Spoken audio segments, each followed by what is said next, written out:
Heads up, female leaders, executives, and entrepreneurs. We have just opened enrollment for the Spring Renegade Accelerator. You can head to renegadeaccelerator.com to check out all the information and apply. At the time, there might have been things that were less risky and maybe more rational to do. But I think I just understood that relationship at the time. And you just have to take chances and take risks if you want to, I think, create interesting or great things. I'm Amy Jo Martin. Welcome to the Why Not Now show.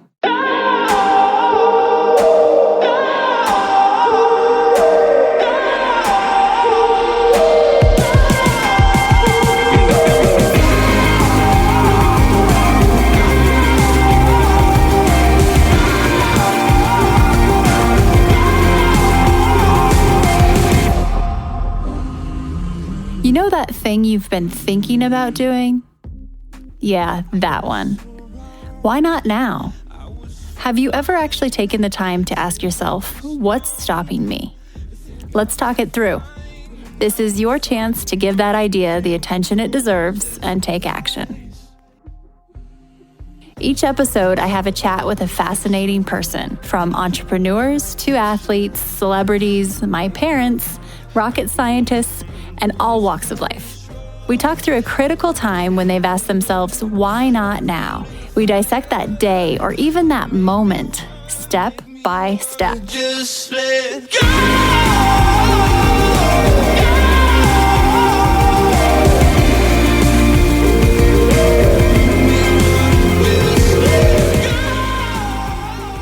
After recording nearly 300 episodes, I've gotten to the place where I can typically tell where a conversation is headed. Not this time. With Matt Lombardi, we kicked off the chat, and there was just a special vibe because we started to go deep fast in terms of conversation, and toward the end, I'm in full-on tears. So Matt is the founder of Beam. And Beam is a company I'm actually an investor in. It's a CBD company, and there are other products as well. I can honestly say I feel that their product, Dream, which is one of their sleep products, it saved me while entering into the world of motherhood. And it worked so well that I wanted to get involved. Got to know the two co-founders, Matt and Kevin, and I was in. These guys are salt of the earth. They're smart, they hustle, and they are doing big things. So the company is amazing. But we actually don't talk about the company that much in this conversation. Matt is a former athlete, professional athlete, and he kicks off with a why not now story that's just loaded with inspiration. There's heartbreak that we talk about and how that's converted, that adversity is turned into an asset. And we also talk about loss. And this was the area that I wasn't necessarily expecting to go to, but it became so profound and so impactful on me that I think about this conversation often. Matt is one of those individuals who lives his life with a lot of meaning and a lot of thought, a lot of philosophy that's put into action. And I'm excited for you to hear from him. And I'm so grateful that he joined me on the show and was open and honest about his journey.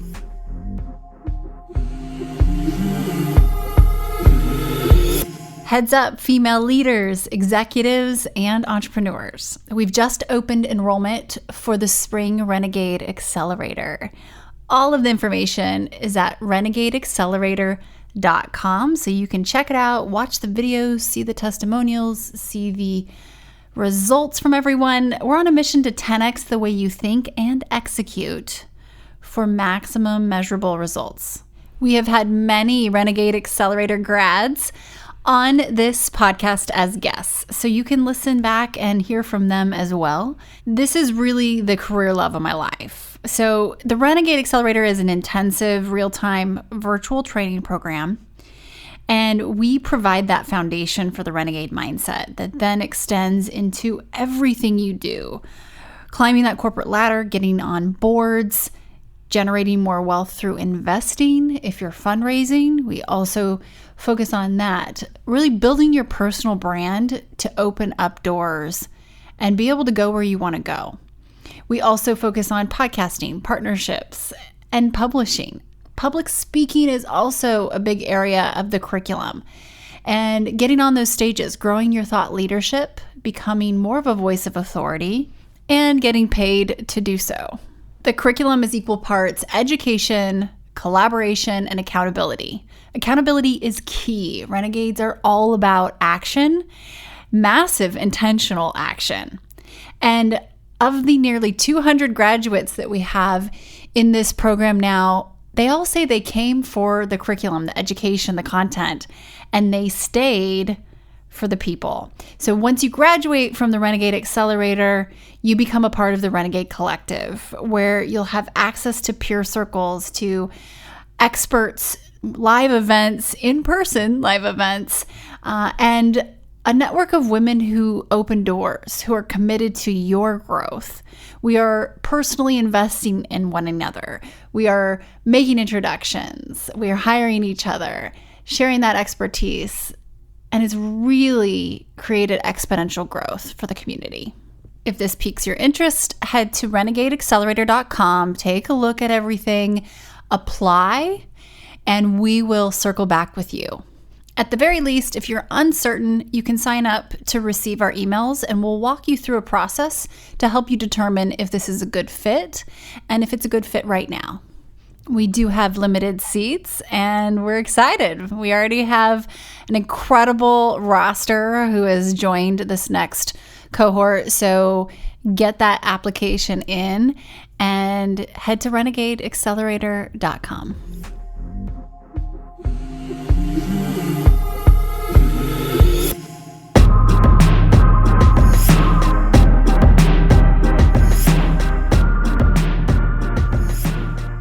Matt, welcome to the Why Not Now show. Thank you so much for joining me. This is a treat. And in the spirit of Why Not Now, can you tell me about a time when you had a big decision to make and you asked yourself, why not now? We'll dissect that day, minute, hour, season, and kind of understand how you got through that delta from idea to action. Yeah. Well, first, thank you for having me. I'm so excited to finally do this with you. I guess to give some context to leading up, I think it was starting Beam, which is my startup that I co-founded with one of my best friends, Kevin. The quick backstory is just we were both former athletes. Kevin played baseball. I played hockey, played professionally for a little bit. And post sports, I just kind of navigated a quick corporate stint, about 7 or 8 months, and then realized I wanted to just do things that I was more passionate about. And a lot of it had to do with athletics and wellness and startups and being an entrepreneur. And long story short, I ended up starting a business with 2 people in Boston. That was a coaching platform that, teams like Boston College, where I played hockey, would use it as their operational platform essentially. And I did that for about 2 or 3 years. I decided to leave. I just wasn't really seeing eye to eye with my partners on that. And that was its own learning experience, just being at a young age and starting out, I guess, my entrepreneurial journey. And then right after that, I decided to start a business with my ex-fiance. She was also an athlete, and we had a passion to want to inspire young athletes. And we had built a business around empowering young female athletes at the time. And as that business and relationship was coming to an end, Kevin and I had started thinking about this idea, what eventually became Beam. And at the time, I had just gotten out of the relationship, was deciding to halt that business or stop it. I just thought in my head, oh gosh, do I really want to do this again? Start something from scratch. It's such a grind. It's hard. I would say technically coming out of 2 failed startups, obviously so many learnings baked into those and ultimately have served me really well. But I think that was definitely a why not now moment where, I was essentially starting life over to a degree, just where, my professional and my personal life are all intertwined into one thing, and both of those things were ending. And, I remember just chatting with Kevin a lot about that. And, ultimately I decided to sell my engagement ring, and I used that money, and that was my half of starting Beam with Kevin. And I think layered into that was just like, why not now? I think it was easy to get sort of paralyzed and a little hesitant, just, thinking about, failure. Geez, maybe I should just go get a regular job and do that. But, that was definitely a moment where I, had to just, I think, stay true and connected to what I thought was passionate, what made sense to me, what my intuition and my gut was telling me. And I think that's definitely one of those why not now moments. That's huge. I mean, the amount of dynamics and things in changing huge aspects of life, emotionally, personally, business-wise. Like everything was just up for probably debate on what was going to happen next, because everything sounds like it was really intertwined. We always talk about work-life integration, not separation, but that's like the epitome, right? Working and being that closely aligned in a relationship, but also business. So this moment, it's such an interesting point where you sold the engagement ring, and that was kind of the green light of this is the direction I'm going. And in my mind, I'm thinking you were kind of recommitting, like talk about commitment to you. And what a symbolism, like moment. What did it feel that way? Was there like this, like kind of almost visceral, physiological, okay, now I'm transferring my commitment this way? Oh, that's really interesting. Yeah, in the moment, to be honest, I don't know that I connected the dots like that. I think in the moment, it probably just felt maybe not as a big of a deal or not as strong of a commitment. I think looking back, just to see what's gone on in the business the last 2.5, 3 years now, I think it's almost like I appreciate that part of the story. But I think one thing I've learned, maybe just generally speaking, but also just about myself, is just like, I know that I want to have the best life I possibly can. And one thing I've learned through hockey and entrepreneurism and starting business is just risk and reward go hand in hand. And I know that the life that I want to create and ultimately have, or I'm experiencing right now, risk goes along with that. I think a lot of times it's, people want to have a certain lifestyle or nice things, or to be, a founder, or to do all those things, but don't understand sometimes how these different things in life correlate in the relationship between certain elements. I mean, I think another one that I've realized too is people want to develop strength, whether it be, resilience or mental strength or perseverance. But usually the relationship is like, you need to struggle to gain those things. You don't just get strength by reading a book or studying it or talking to others. I think you actually have to experience those things. And same thing with, I think, creating a great life. You have to inherently just comes along with taking risks. You're going to fail. You're going to have adversities and challenges. And I think understanding the correlation between some of those things, I guess that's how I kind of look at that, is okay, like I want to still create this entrepreneurial path and journey for myself. And at the time, there might have been things that were less risky and maybe more rational to do. But I think I just understood that relationship at the time. And you just have to take chances and take risks if you want to, I think, create interesting or great things. It's interesting to think about the moment you were in. At any point, did you stop and say, hey, is my head straight right now? Am I thinking? And maybe the answer is no. And because it was, and you knew it. But did you ever feel in that moment, that why not now moment, which oftentimes is not 1 second, right? It's a phase, it's a brewing idea in your mind. Was there ever like, do I need to pause right now? Or was it very clear? No, this is the direction. Like, did you second guess a lot? I didn't spend a whole lot of time on that. Should I just go get a regular job? Should I do something that might be more, quote unquote, rational? I just remember having a very quick dialogue with myself. But I think just for me, knowing my nature, I think one thing I'm a big believer in is if you can understand your nature and just match your life to it. I'm a big Ray Dalio fan, and I've heard him say that a few times. And I think I've known that about myself. I think that's why that was probably easy for me, is just understand your nature and match your life to it. And I think that's one way to really create happiness and progress. And I think I ultimately knew if I went and did something that was perceived as more rational, I don't know. I think I just knew ultimately I wouldn't be as happy. And I also knew like I could go do this with Kevin, and it's very realistic and actually more likely that we fail and we succeed. I think that's just the other thing that I've learned too, is just embrace failure as it's just to be expected, to fear it, but also accept it. I think it's just a given that you're going to have failures and things don't work out along the way. And so, yeah, it wasn't, for me, that wasn't a long drawn out process, just because I think at the time, had I been younger and had not gone through some experience I had gone through, I might have maybe had to have sat on that a little bit longer and really think about it and try to rationalize it and see what was logical. But I think I understood just how I was wired and what my nature was and what I wanted my life to be like.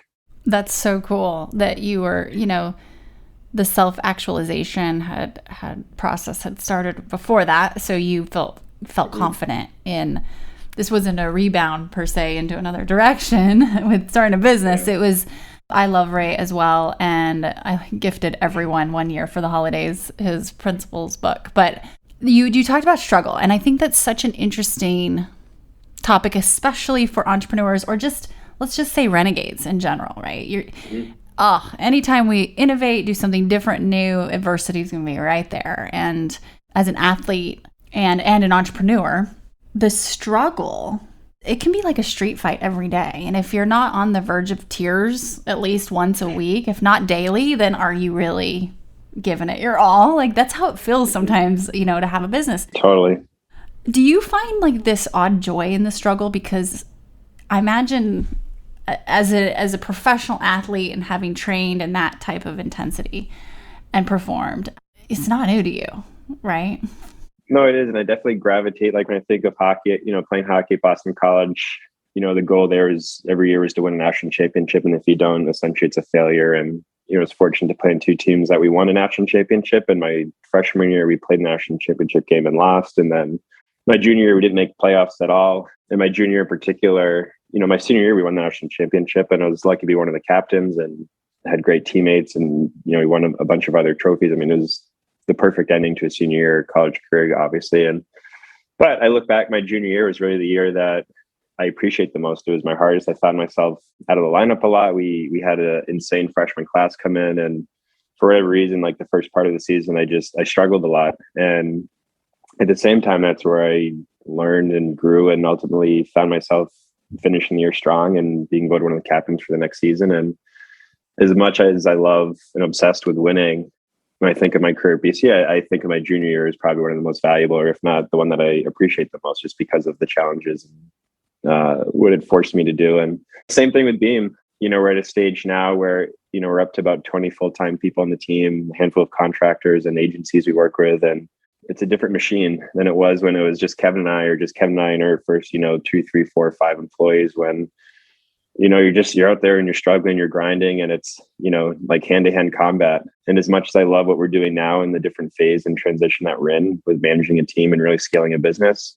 I think, if we're able to get this to where we want to go, and I think I'll always probably look back and look at those first couple of years, first year and a half, as probably the most enjoyable, just because that's where things were really hard and they weren't easy, and no one really saw what was going on behind the scenes. And those are the things I think that I gravitate towards for sure, is just like that part of the journey. I think it's fun to be where we're at. It's just such a different business than it was 2 years ago, and what we had to do to essentially to get it here. You really have to become obsessed with it. We kind of joke, but it's also, I think it's pretty accurate. We just say I feel like I've sold my soul to this. So is Kevin and, our team that's been here from the early days. So I think you have to have that mindset where you just embrace the process of it all.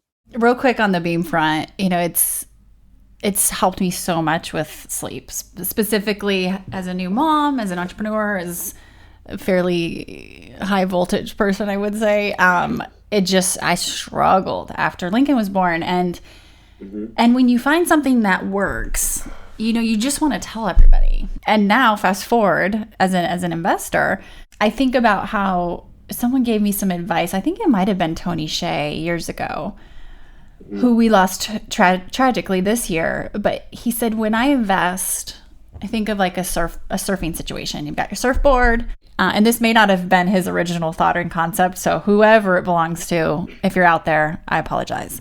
But it's great. So you've got your surfboard, that's the product, right? And or service. You've got your surfer, founder, co-founders, the humans, and you've got this wave, which is the trend and or dynamics within the industry. Something's going on outside that bigger picture, outside of the control of the surfer and the surfboard that's much bigger than them.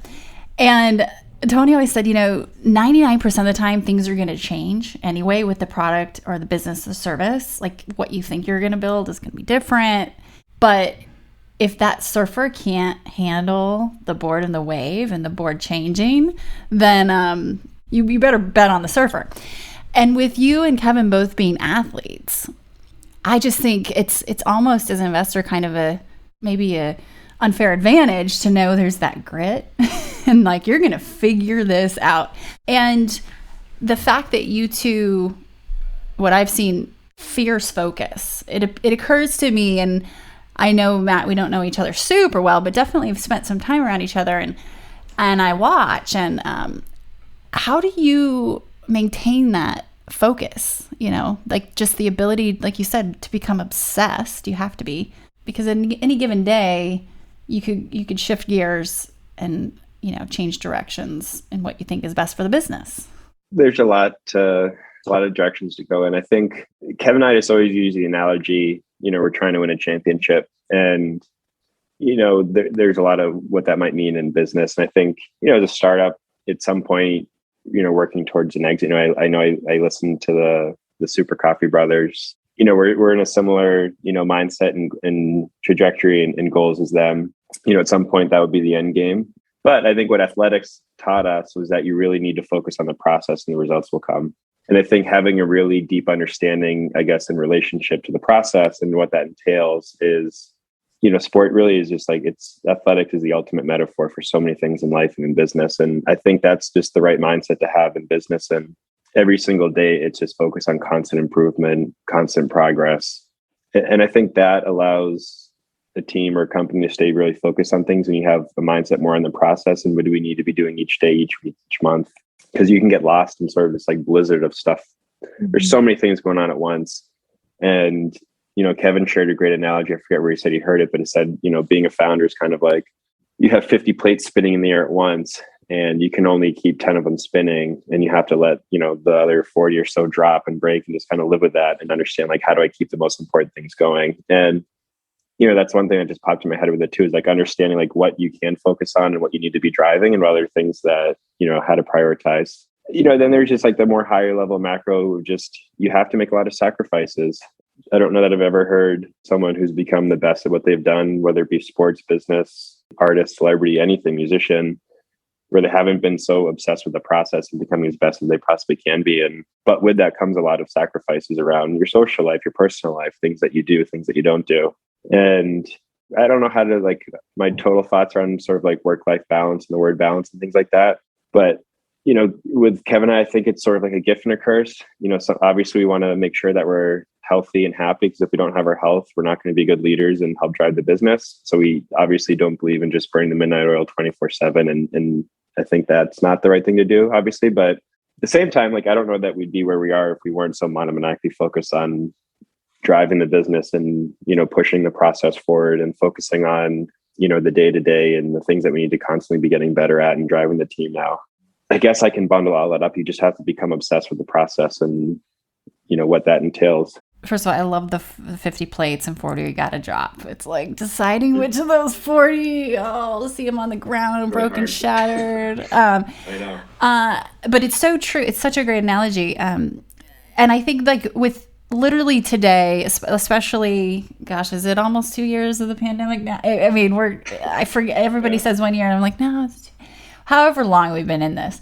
The burnout is real. I have my eyes and ears and optics on both the corporate world as clients and the big entities, as well as startups and individuals. And it's across the board. You name it. It's real everywhere.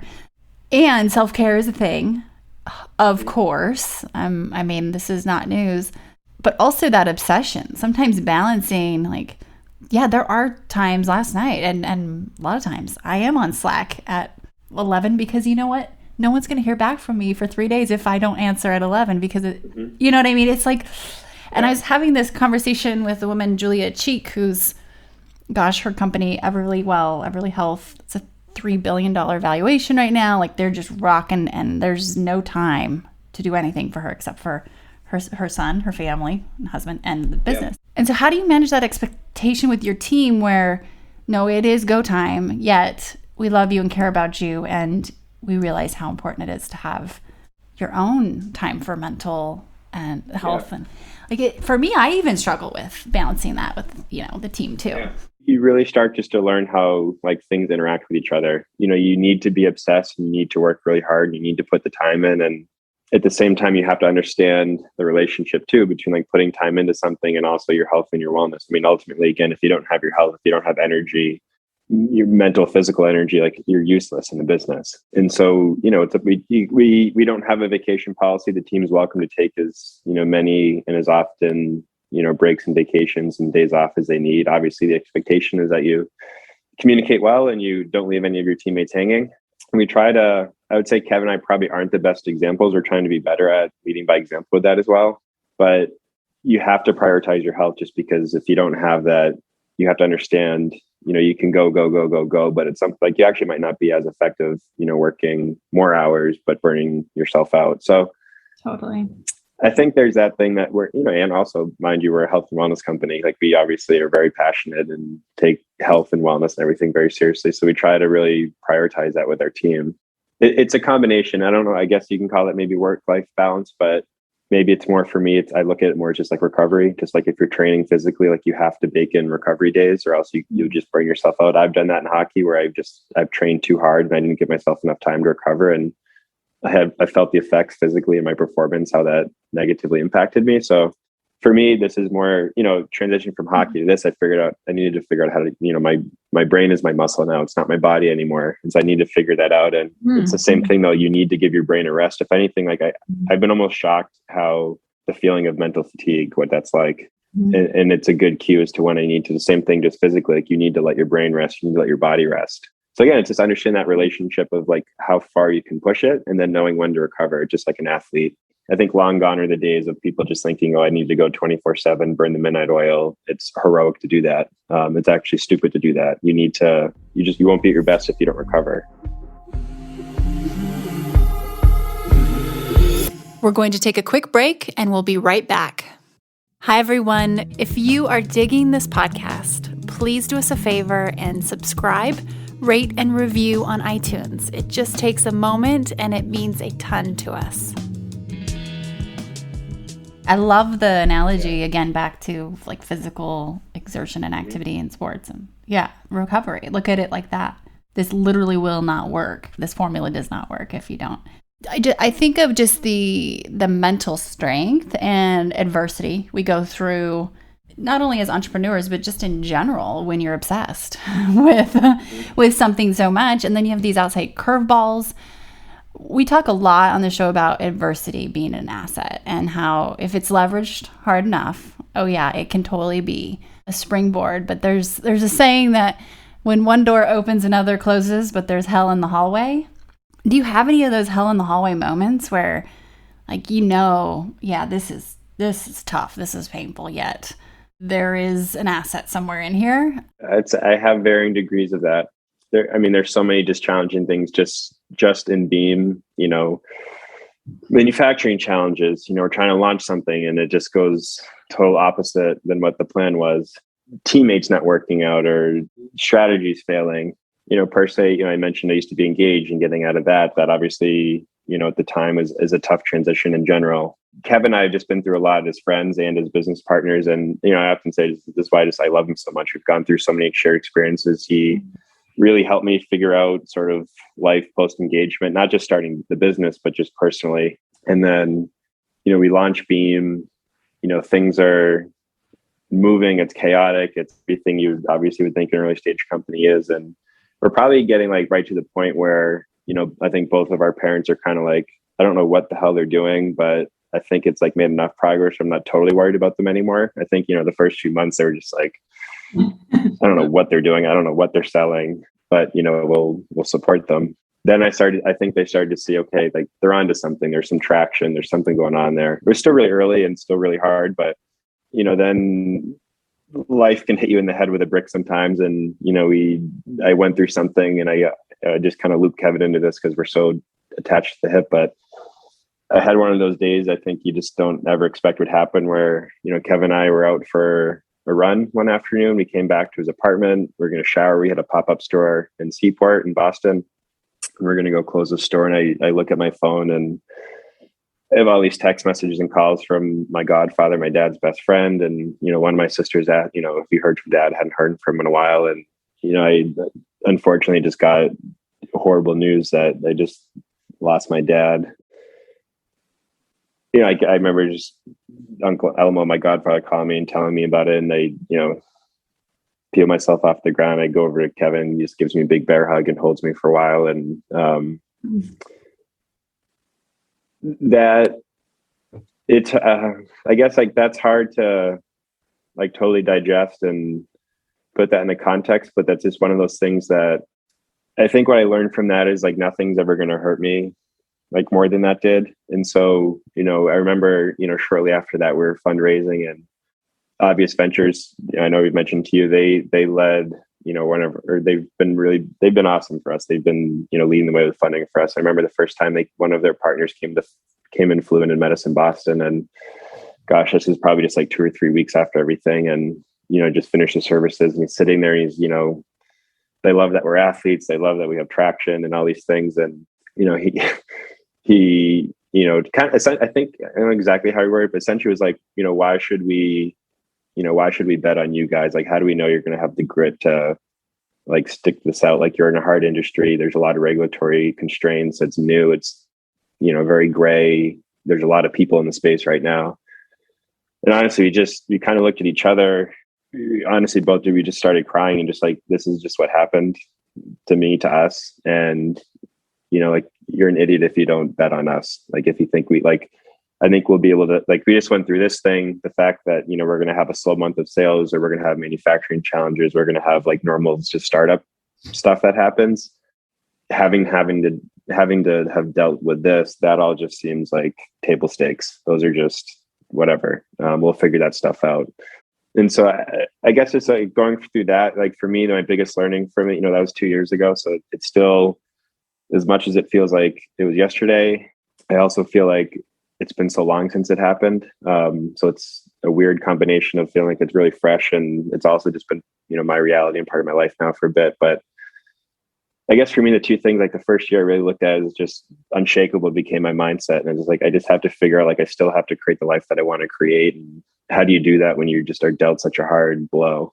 And learning how to do that first 12 months, and just to go back and continue doing what I was passionate about and love doing, which is building this business with Kevin and the team. It just taught me a lot. It really, there's going to be more hard stuff. There's going to be more tragedies in my life. There's going to be more personal hardships I go through. I'm sure that's just life. And there's obviously going to be hard things that we go through with Beam. It just taught me just to be unshakable and just to keep finding a way to move forward. And there's always a way to do that. I guess I'm kind of dorky in that sense. Like I just sort of like break things down so it makes sense in my head. So that was sort of like year one of it. And year two of it really became, can I still look at life and say life is beautiful? And that was probably a more harder thing to get to, because, it was an accident. It was sort of like a freak thing. It was totally unexpected, so there's parts of it that make me angry. There's parts of it that are obviously still upsetting. But, can I still look at that and just love the time that I had with my dad and love how much he was an entrepreneur? Like, I don't know that I'd be one without him or with his support. And just to appreciate those hard things like we're talking about. I think, I mentioned earlier, I think everybody wants to be strong and everybody wants to be tough and have courage. Like, I haven't found a way to do that without struggling. Our good friend Ray always says, learn to struggle well. And so I think that's what's been interesting, I guess, like the last 12 months of it, the year two of it all, just dealing with it, is just, life is beautiful, and having the ability to look at all challenges that you deal with, even though as much as they might suck and they're on different wavelengths of how they impact you, just that's life. And that's what makes life interesting, is that you go through this insane journey up and downs. And so I guess just to bring that back is just being able to embrace any kind of struggle is just a natural part of life, makes it easier to go through those things. I think when you don't understand that this is just life and this is what happens in life, it makes it harder. And you wonder, why is this happening to me? And life is, unfair and life sucks. I think if you just embrace fear, you embrace challenges, you embrace hardships, it just completely changes your approach and how you handle those things. Wow. Thank you for sharing that, and the incredible loss, and being knocked to your knees like that.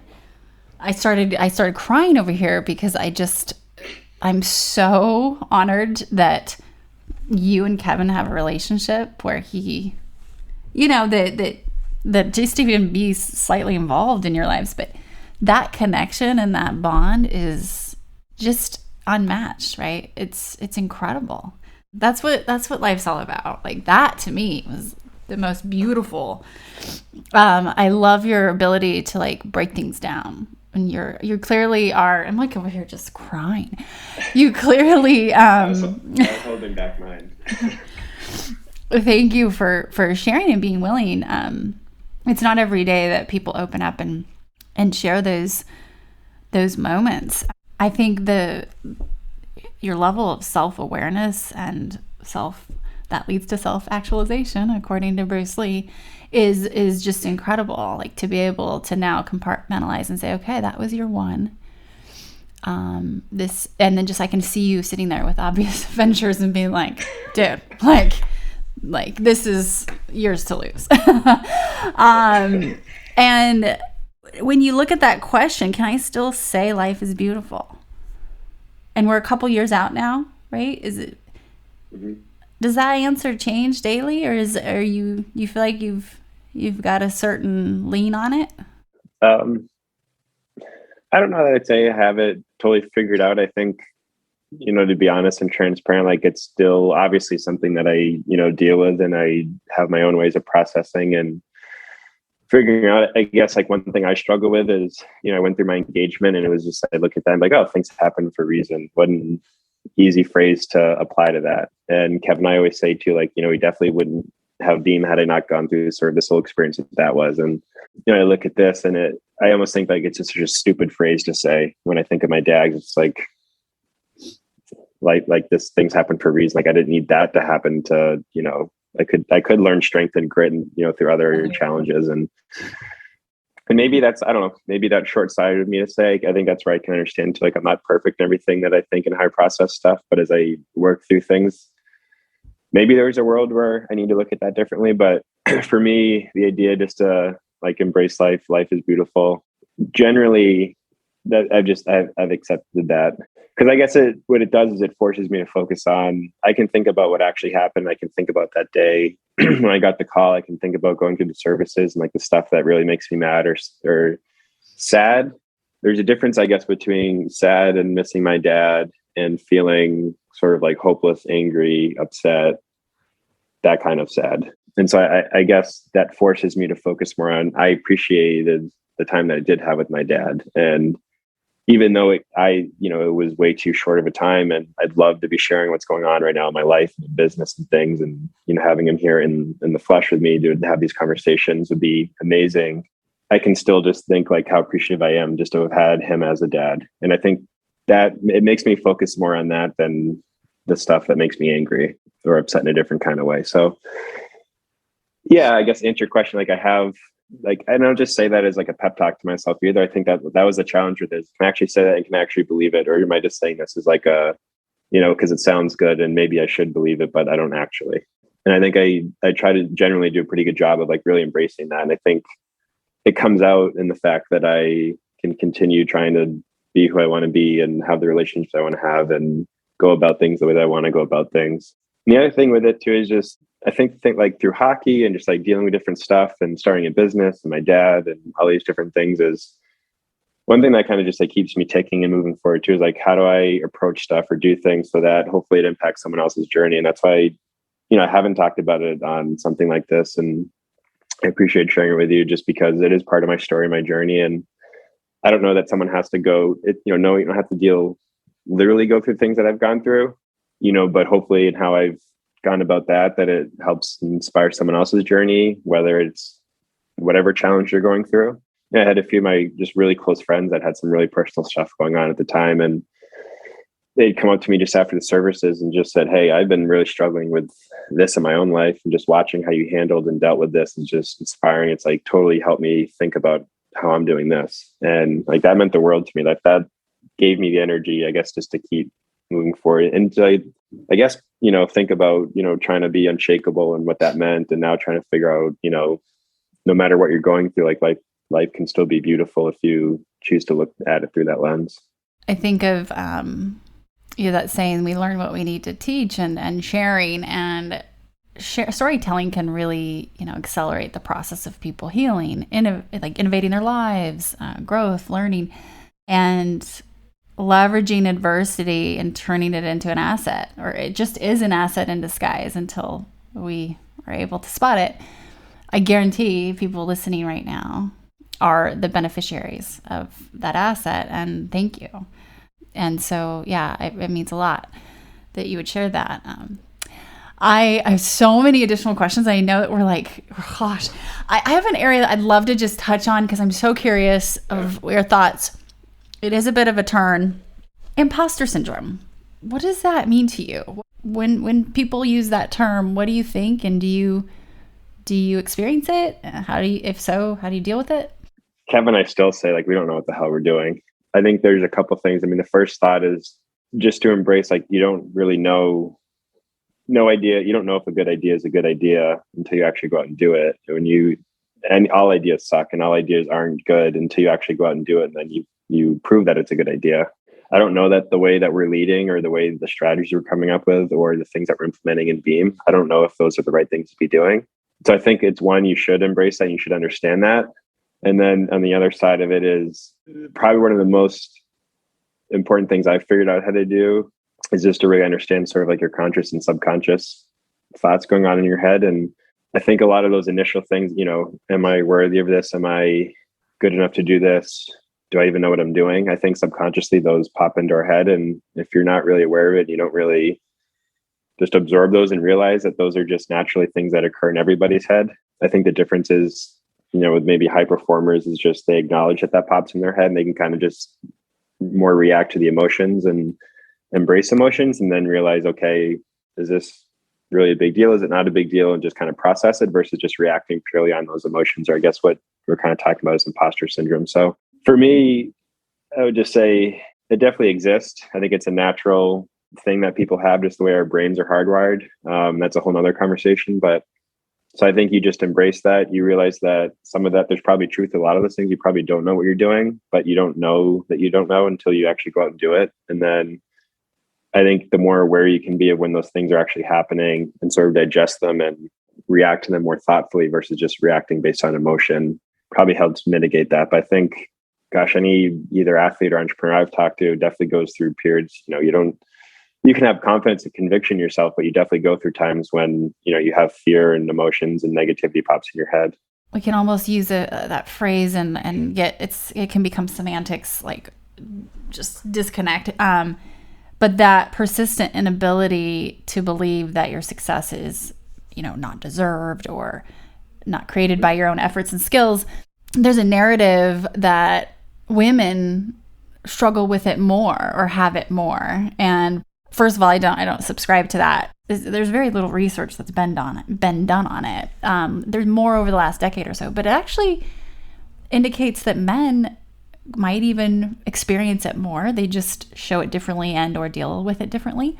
And so I'm kind of wanting to, really have a more modern conversation around this is not a gender thing. This is a culture. This is culture. It is experience thing. Anyway, so I was just curious, especially, with your background. Okay, 2 quick questions, and I might be able to wrap it up in 2 minutes in order to keep us on time here. Do you journal or meditate, or how do you keep your mind healthy and so self-reflective and it seems like you have a pretty good outlook on things? Yeah, as much as I talked about, you need to recover, for me, journaling and meditating and reading and learning, for me, are just as equally as important to how getting my brain to function, operate so that I can be effective in things that I do, not just in business, but in my, relationships and elsewhere. Yeah. And I'm not 100% perfect on it just because, again, at the same time, sometimes I get up and, Slack is buzzing and emails and Kevin's calling me and all these things. And I become reactive to the day and there's a lot of stuff going on. And before I know it, it's, 3 PM and I have just been working and haven't really had a chance to have a thought for myself, but that's also just the nature of things. Sometimes I try to really be disciplined and sometimes it just requires getting up a little earlier before that happens. But yeah, for me, I love journaling, just taking notes on things that I'm reading. Right now I'm reading Courage is Calling by Ryan Holiday's new book, which is really interesting and talks a lot, I think a lot of those things just around, fear and imposter syndrome. I think your mind running amok about things like that.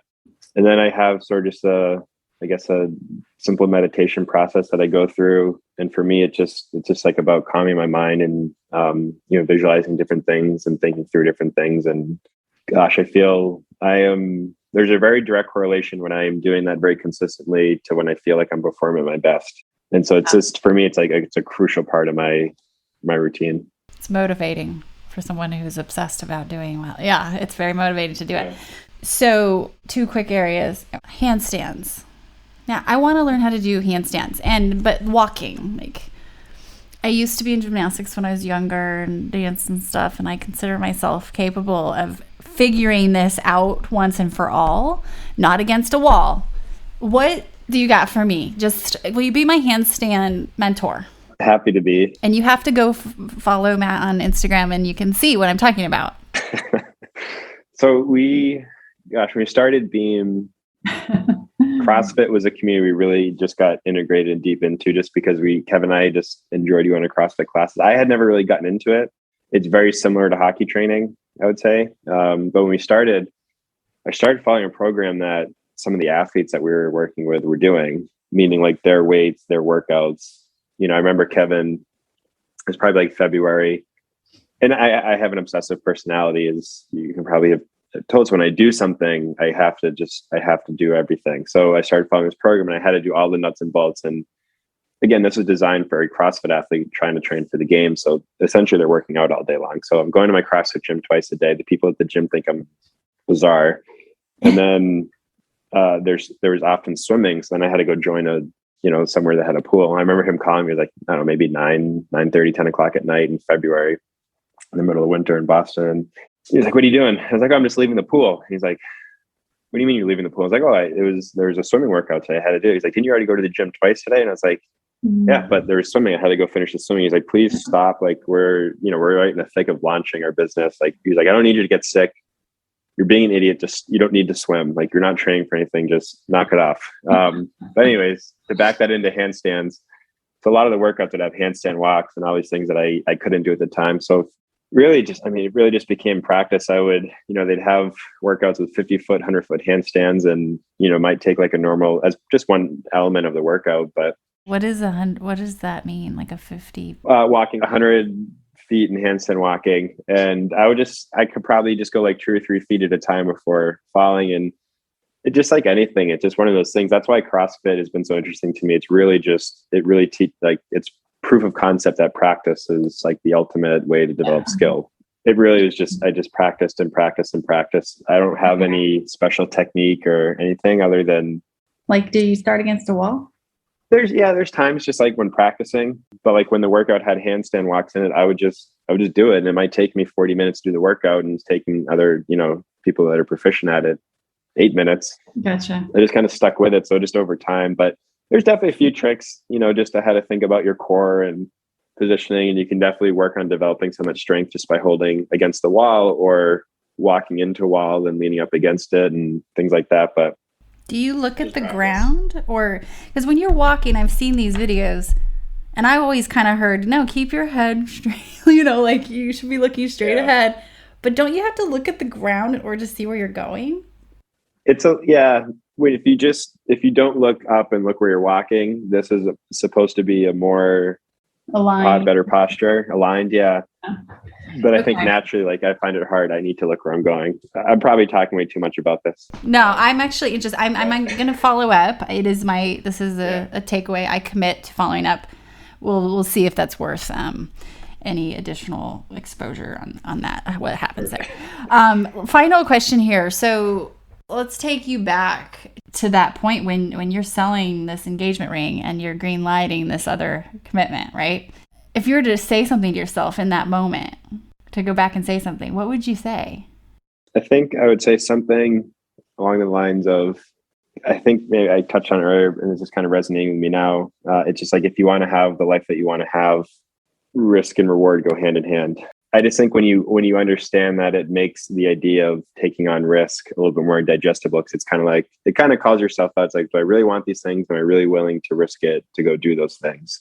I think there's great things, just, looking back, you can see how the dots connect. It's hard to see at the time, and trust your gut and your intuition, all those things. But just think of the things that you want.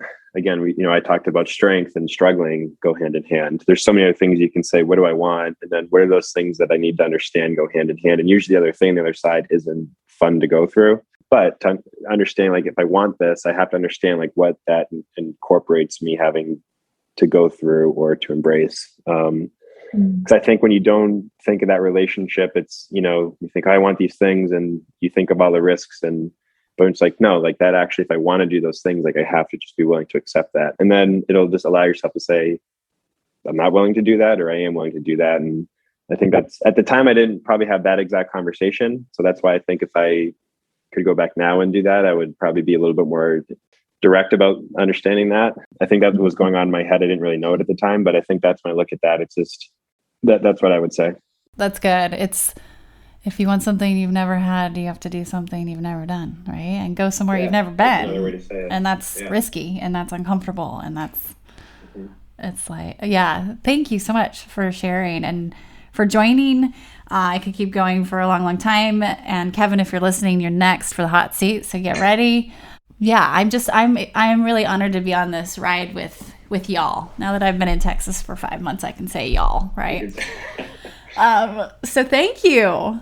Yeah, no, thank you for being on the journey with us and supporting us the way you have. Just, I guess it's only been 6-7 months now, but you've been great, and we've appreciated everything that you've helped us with and building the relationship with us. Likewise. Go check out Beam, especially if you're struggling with sleep or focus or anything. So yeah, we'll continue this journey. Awesome. Thanks, Amy.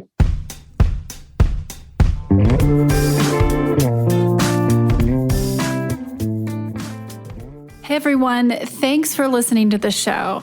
Hit me up on social media to let me know what you think. I'm at Amy Jo Martin on Twitter, Facebook, Instagram, and LinkedIn.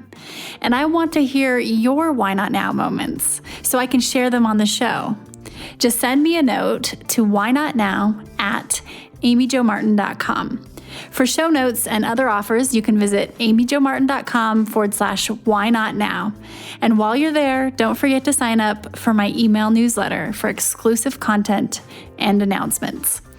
A big thanks to Rock Salt Music for all of the tunes by the talented John Coggins.